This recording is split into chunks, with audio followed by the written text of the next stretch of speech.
And welcome back to Across the Board with E and the Colonel here on Hawk Radio, hawkradio.org, and acrosstheboardradio.com. When you talk about bands these days, who has staying power, who are some of the most popular bands, our next guest has got to be among them, among the top for sure. Band that's been around forever. I'm a huge fan. Colonel, you're a huge fan. I am. Eron from Hawthorne Heights is with us right now. Eron, welcome to the show, man. Thanks for having me, man. Yeah, so I know you guys are on the road right now, and you're one of those bands that's constantly touring, trying to get the word out. And I know that's how bands, you have to be a hardworking band to be successful like you guys are. Tell us a little bit about the current album and where everybody can see you right now. All right, well, the current album is called Hate, and it is a self-released EP on our new found label called Cardboard Empire. Right.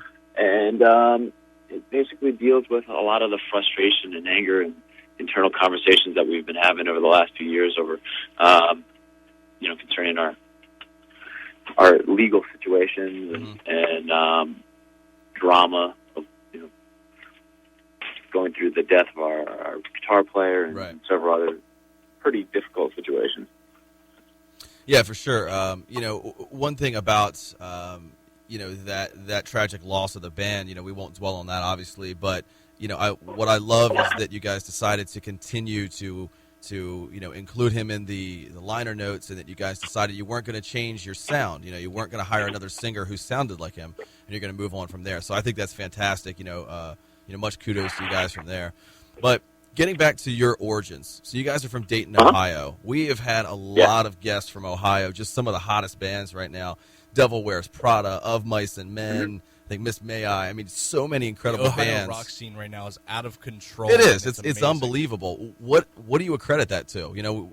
We asked some people, is it something in the water? Chimera and all these guys. Yeah. What is it that's going on in Ohio? I think it's a situation where there's not a lot to do, so people turn to, things like instruments and playing in bands to keep themselves occupied. That and, like if you want to make a name for yourself, you really have to get out there and tour, because it isn't like there are A&R reps crawling around the local Dayton bar scene or anything. So if you want to do anything, both with your time and with your career, then, your choice is to pick up an instrument and get on the road. Yeah. Now, you talked about, the sound, or we have talked about your sound not changing, after Casey. How have your fans reacted to that? I know that was years ago, but, are fans still as loyal to you guys because the sound has changed slightly, or everybody just, loves Hawthorne no matter what? I think with every release, we have a polarizing effect on our fan base. People either love or hate every one of the albums that we've released. It's kind of funny. Really, there's no pleasing everyone. I truly believe that. But I think, for the most part, all of our fans, while they might not like every single song that we release on every single album, they do. There are bits and pieces of every album that they can all sort of get together on. Our newest EP, actually, I think is being very well received by the majority of people, and I don't know that wasn't intentional, but we just sort of lucked out, and most of the listeners seem to be very, very positive about it.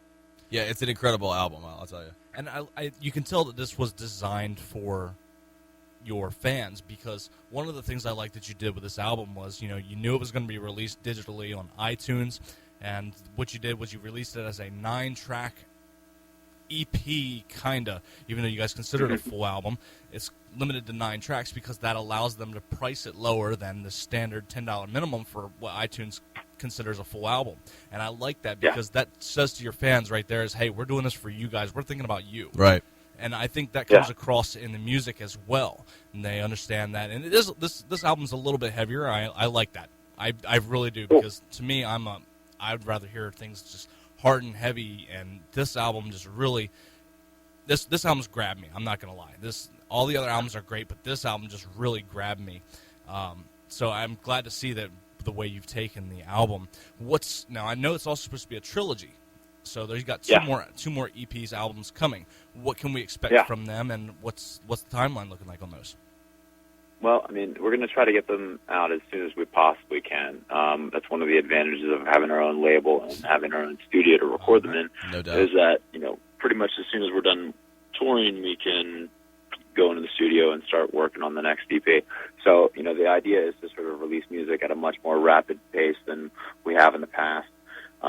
There's really no sense in having long, drawn-out album release cycles anymore, especially in this day and age. That's true. But, I think from a theme standpoint, they're all going to be tied in. I can't really speak to exactly what they're each going to sound like because we haven't really written the other two yet. We have, little bits and pieces of songs that weren't completed when we wrote Hate, but time will tell if any of those bits and pieces will make it on the next album. Again, you're listening to Across the Board with Ian the Colonel here with Eron, drummer from Hawthorne Heights, talking about the new EP, Hate, which is actually released back in August, so you can go out and get that right now on iTunes, check it out, and definitely see them while they're out on the road. They are literally on the road driving right now, so they're out there. Yeah. One of the things I like about you guys is that you buck that label of screamo or whatever. There are too many genres now. Okay, you're scene metal, and you're I heard the other day Mastodon is sludge metal. What the hell is sludge metal? You know what I mean? But you guys just categorize yourselves as a rock band. Talk a little bit about the identity of Hawthorne Heights as a rock band. I think when you categorize yourself in any one way, whatever genre label on it, you're going to ultimately sort of pigeonhole yourself, and people are going to expect certain things of you, and we absolutely don't want that. We want to be able to write whatever it is that comes out at that moment and release that. So we just, for us, we would rather have the creative flexibility of a more general label like a rock band. And I got a real quick question. Does that allow you to be a little more creative when you're writing music as well? Does it allow you to be more flexible with what way you want to go? If you want to make a softer album or if you want to make a harder album, does that give you that flexibility to do that then? Yeah, I think so. I think it allows you to release whatever it is that you want. A good song is a good song. It doesn't matter if it's a metal song or if it's an acoustic ballad or whatever. Right. Yeah. And you guys have you've toured with so many great bands, Linkin Park, Atreyu, 10 Years, The Bravery, all on Project Revolution, and you've just toured with an amazing array of bands. Have you learned anything, sage advice about recording, about writing, about living on the road from any of those bands? I think I can't name one specific thing that we've learned from any of those bands other than, make sure you treat your support bands with respect because you never know at some point they could be headlining over you. No doubt, yeah. A great example of that is we took Plain White T's out on tour with us on the Nintendo Fusion tour. Okay. And they were the second of 5 bands. And then immediately after that, Hey There Delilah broke out and made them massive. So you really never know. So it's all about treating people with respect. But, as far as little, bits and pieces of how to tour and all that stuff, you sort of just pick it up as you go. And, it's not like one thing per se that you can pinpoint and say, this band taught me this. Right. Yeah, I like that. That's it's all learning by example. Yeah, that's good advice to treat everybody the same, because you never know. Very true. Everything's cyclical. You're up, you're down, and everything from there. Eron, something we like to ask all of our guests, if you know the world only has 10, 15 minutes left in it before it all ends, what is the last song you would like to hear? You can either hear it or perform it, your song or anybody else's. Last notes going through your head. Oh, gosh. That's such a tough song. A tough thing to think about. It would probably be...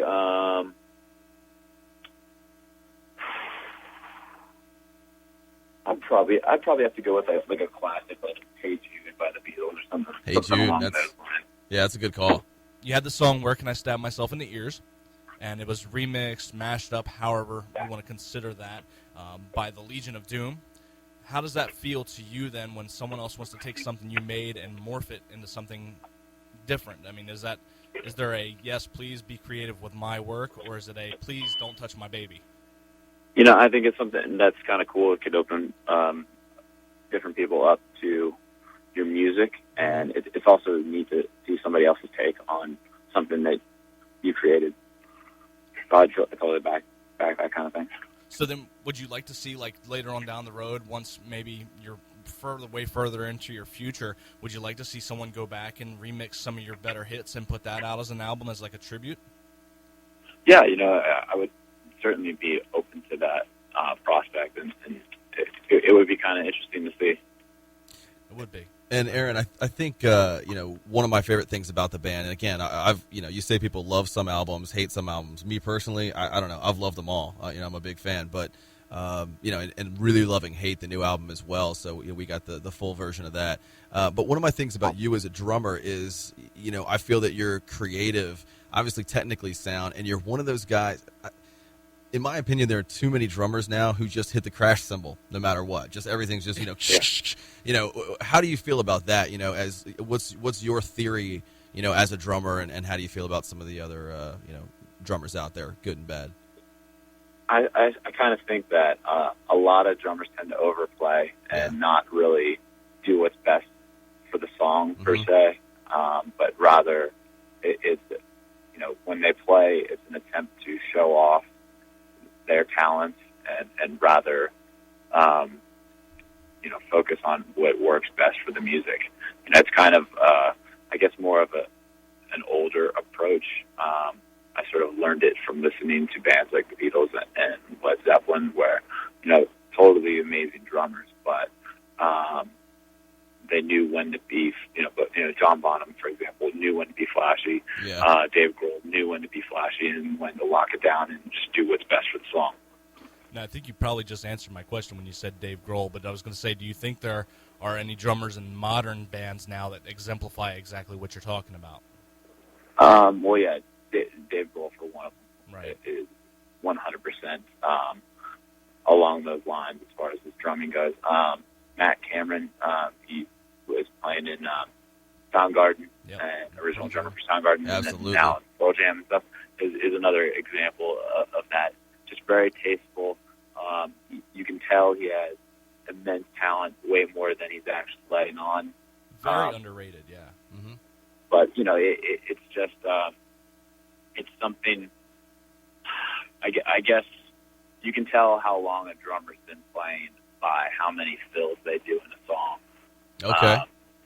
I think it's a matter of taste, and it's a matter of restraint. It's almost harder to restrain yourself than to just sort of let yourself fly. Understood. I like that. As a drummer myself, I get exactly what he's saying. Yeah. It is hard to sit and kind of keep yourself in the back for a while. Then when it's your time, you'll know it. I agree. Yeah, no doubt. Eron, if you had the chance to, can you hear me, Eron? Yeah. Okay, Yeah, it just got a really little windy there. windy, Yeah. If you had the chance to hand down, let's say, a time capsule to younger drummers, whether it's your son or daughter, or just younger drummers in general, say you can include 3 albums or tracks by 3 different drummers, who would they be? Well, I guess I would kind of have to go through the 3 influences that I just mentioned. I would definitely say Zeppelin 2 or Tiz Brew.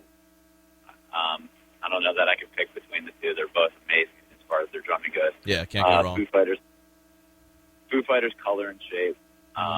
Yes. And Soundgarden, Super Unknown. That's incredible drumming on all those albums. Great calls, all of them. Color and the Shape is an amazing, album. And I know the funny thing about that is you have 2 amazing drummers on an album. You have Dave Grohl, who wrote most of the music, with Taylor Hawkins, who is another incredible drummer. So, I like that. I'm going to have to go listen to all those right now. Yeah, right now, exactly. The same thing happened to me. Is now I just want to go listen to The Color and the Shape. That's when I'm going to go on my way home. I'm going to listen to Hate, and then The Color and the Shape. Actually, I kind of have that's a good call. I have Outshined in my head, maybe a little My Hero, that kind of stuff. But again, the EP is Hate. It is out right now. I have it. Colonel has it. We're playing it here on the radio station. Check it out. Best to date, and you guys have consistent quality. That's another thing about bands like you that we're big fans of. It's not that you put out a couple hits and then you fall off and you just have to fulfill your contract. I mean, you're putting out, you're putting out quality stuff all the time. And Aaron, we appreciate that, man. So, thank you. Absolutely. So go see these guys on the road. Aaron, how can everybody keep in touch with you? The Facebook, website, all that. Yeah, absolutely. Go check us out on Facebook.com/Hawthorne Heights, and we are actually the ones that maintain that site and respond to people on there. Some people think that, it's label people, management people and stuff. No, it's actually us. Rare. Now there's no label people except us. So that's right. On Twitter, I think our handle is Hawthorne HGTS. Okay. Some stole Hawthorne Heights. Nice. And then let's see. Obviously hit us up at hawthorneheights.com. Our website's actually a Tumblr, so you can respond to things we post on there and repost them if you so choose. Nice. Yeah. And like I said, they're out on the road right now. We hope to go see them sometime soon when they come through our area, and definitely go out and check them out. This is Across the Board. We'll be back in just a few minutes here on hawkradio.org and acrosstheboardradio.com.